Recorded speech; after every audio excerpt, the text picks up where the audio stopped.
All right, everyone. Today on Republicans Who Aren't Actually Hypocrites, Rand Paul is speaking. He's sticking to his guns on medical marijuana. Now, he should go further. He should be saying, why are you limiting it to medical pot? People should smoke up anytime they want to in my home state of Kentucky. So far, though, they've introduced a bill to legalize medical marijuana. Now, keep in mind, Kentucky, not exactly a blue state, not exactly a den of hippies. You've got red states at this point. I think Montana, well, Alaska's one of the most red states. They got legal pot because it's like, there's nothing else to do. We're in Alaska. It's self-explanatory. Let's smoke weed and shoot an elk.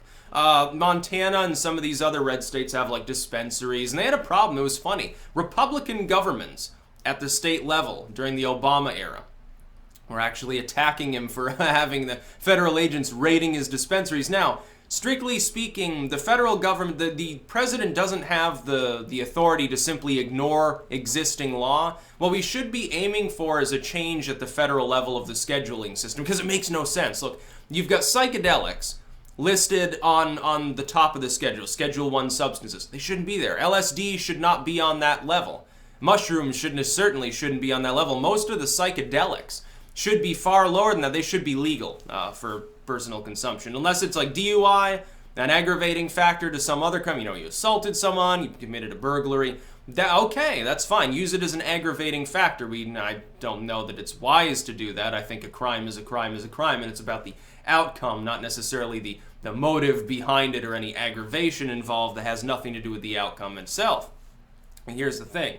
Most of the drug scheduling is purely wrong. So you've got opiates, pills that people will crush up and literally snort because they're so fucking vastly addicted. They get to the point where they can barely function. Those are on a lower schedule. It's like, yeah, we strictly control giving them out, but we still sort of give them out like candy. Like if you're a doctor, you can prescribe significant numbers of Percocets or whatever for some injury. Well, you're going to be fucked up for a while. Here's a week's worth of oxycodone. That's perfectly okay. You can get them doped up on something that's actually harmful and actually addictive, but you can't prescribe them marijuana, which is chemically, it's not really addictive. It's habituating. But then again, cigarettes are both. Alcohol tends to be both. Significantly chemically addictive, trust me. Those things can fuck up your life. You can get lung cancer. Some people are like, well, weed shouldn't be legal because that can cause lung cancer too. Okay, maybe so. So fucking what? Cigarettes are legal if you're 18 or older. Who cares? You shouldn't even tax marijuana. Look, the average person's smoking a lot less weed than you would smoke tobacco. Moderate tobacco smoker, half a pack a day, a third of a pack. It's a lot more vegetative matter. They're carbonizing into their lungs than someone who's smoking a couple hits off their bowl in the morning and a couple hits off a vape at night. And if they're vaping, they're not getting a lot of that carcinogen load anyway. Who cares? Who cares if they're smoking weed? Drug scheduling system is wrong. I've never seen, even back when I was a religious Christian, say this, but further right on a moral level maybe even than I was now, there were some things that I just could never understand the moralistic argument behind. One was gay marriage. I'm like, who fucking cares? Doesn't affect me. Okay, you've got a religious marriage ceremony. It's different from a state marriage contract. Let them call it marriage if they. Who cares? It didn't affect me. Who cares? Marijuana's another, because looking at them like, well, I know people have smoked pot, and I know people who have smoked pot in the past, people who do smoke it now. They don't seem messed up. Doesn't seem to be fucking up their lives. The only way it fucks them up is if they get caught with it, really. That's how it'll fuck up. Drugs will fuck up your life if you get caught using them. Otherwise, generally, you'll be fine. Now, there are some drugs that, you should avoid. Coke, heroin, things like that. We should be focusing on trying to get people off that with addiction treatment, but there's not enough money to treat addicts. There's only enough money to throw flashbangs through the window of someone who's got a couple of pot plants. That makes perfect sense. What a safe society we're living in. Yeah, marijuana is unsafe if you get caught with it. If you get caught growing your weed plant, you might die. You might get shot. That's the problem. You might get shot by a dealer. You might get shot by a cop. You might randomly die because you happen to want to smoke your weed. And it's terrible that that's the way society functions. Like, yeah, it's really keeping people safe.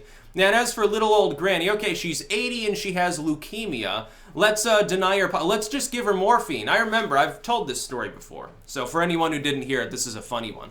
When I was in high school, I think it was 10th grade, although it may have been 11th. It may have been my junior year, high school. Now keep in mind, blue state, not exactly, you know, a far-right, hyper-religious high school. It's a fairly standard high-level high school. One of the top 10 in Vermont, and Vermont has a world-class educational system on par with Germany or Switzerland, so keep this in mind. Very, very good educational system in Vermont. Costs a lot, very, very good. Health class.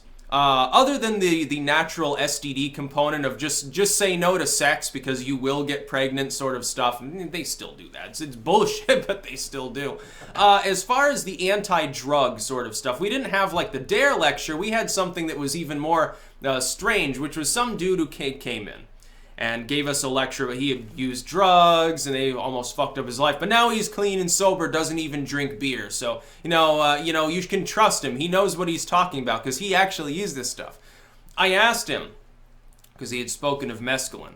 I said, do you really think like that's worse than heroin? And he's sitting there describing how he's taking peyote root, which doesn't even exist as a drug. It's like, no, you take the buttons, you idiot. He's never used the substance. He was probably, I'm gonna tell you, I would bet you, I would drop $1,000 betting this, okay? I bet you anything he's some low-level convict who smoked a reefer and got caught. He got a DUI one too many times. He's in the local jail and they're like, oh, we'll let you go 10 days early if you go into a couple high schools and make an anti-drug speech. Yeah, okay, you just say whatever you want. Make it up because these kids probably haven't tried it yet. So, you can scare them straight. That's what they did.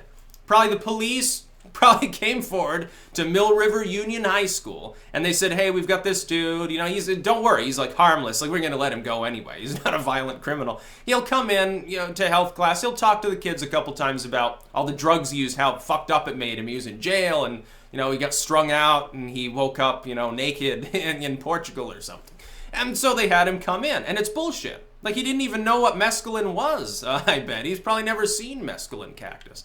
Maybe if he went to Texas, he probably saw the totally legal ones, the San Pedro that people decorate with and don't even realize are significantly psychoactive. Trust me, it was a fun time when I was using that. But marijuana, I asked him. I said, wouldn't it make more sense to give people marijuana? Like, if they're sick, why would you care? And he's like, well, there are already things for that. Like, we can give them morphine. Okay, we can give them opiates, in other words, a drug. Okay, a significant mind-altering substance in the same family of substances as heroin. What a wonderful time. Something you accidentally take twice your dose, you might kill your liver off. That makes perfect sense. You can drink your liver to death, too. You can smoke your lungs out until you die.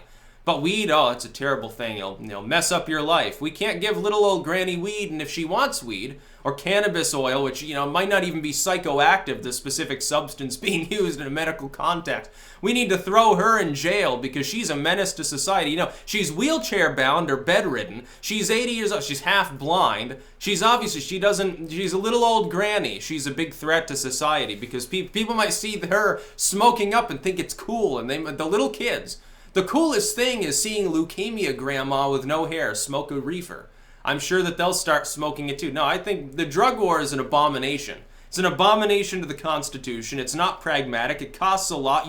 By the way, the conservatives, you realize you spend through the nose enforcing these drug laws. When we could lower the taxes. Look, you don't have to use marijuana. Okay, let's levy a very small tax on people who want to grow more than a single plant. Look, if somebody wants to pop a plant or two in their garden, I wouldn't even tax them. I'm like, they're using it for themselves. If they want to grow more, have them sell it to a dispensary. Have them get a license or something. Do the same thing you do with alcohol, only probably a little bit less stringent. There's a lot of people. They're just using it for medicine. In the most strict sense, maybe it'll get them off the opiates. Pain relief. It's really great for that. It makes sense. So yeah, that's what I would say. Rand Paul's a good dude for supporting it. He needs to go further as soon as this passes, which it probably will. The Republicans at this point aren't really putting up that much of a fight on a state-to-state level for the most part. You got blue states that have more whacked-out drug laws than some place like Kentucky or Alaska. What does this say? Like, California has it legal. I don't think it's even legal in New York yet. Here it's going to become legal soon. New Hampshire just decriminalized it like we had years ago. New England's going to become the new pot block, I guess. I think Massachusetts legalized it as well, if I remember correctly. And it's legal in D.C. Look, Trump can waddle out of the White House tomorrow with a great big-ass gold-plated bong and just say, watch this, and he starts bubbling it up, and it's just going through chamber after chamber of crushed ice to the point at which that smoke is so smooth it barely even has any flavor or scent left. And he can just sit there and get higher than the blazes with Ron Paul. He can do that legally at this point. You know, they'd probably try to impeach him. The Democrats would probably hypocritically try to impeach him if he said, yeah, I'm smoking pot every day, dude. You know, I'm having affairs with porn stars and we're higher than balls while we do it. You know, the same people, if Obama had come out and said that, they would have cheered wildly. Trump did it, they'd say, okay, well, we can finally get rid of him. It'd be really funny to see. But yeah, you've been taught wrong about drugs if you believe that weed is a gateway. You've been taught wrong about these substances. If you use the term drugs, it doesn't even make sense because the chemical compounds are totally different. Marijuana has nothing in common with heroin. Cocaine has nothing in common with datura. These totally different medicinal compounds, potentially. The drug scheduling is totally wrong. The fact that it's not actually based on science should preclude it from being used as a standard. It doesn't even make sense that we legislate based on the drug scheduling as it currently exists. It's like living in the 20s or 30s. It's like Congress watched Reefer Madness when they were designing our drug laws. And no, I believe Congress was stoned when they were designing our drug laws because only people that were totally wasted could possibly be so stupid. Rand is one of the few who actually, I think, gets it. I think he would go further if he thought that it was good for his political career. I think maybe Kentucky's not quite ready yet for legalization, but he should make a decriminalization argument. Say, okay, he should make the fiscal argument. Say, hey, you know how much tax money we can save? I'll lower your taxes by 5% if you just stop enforcing this one part of the drug war. That's how expensive it is. Then we can focus on addiction treatment. That's about all. Peace out.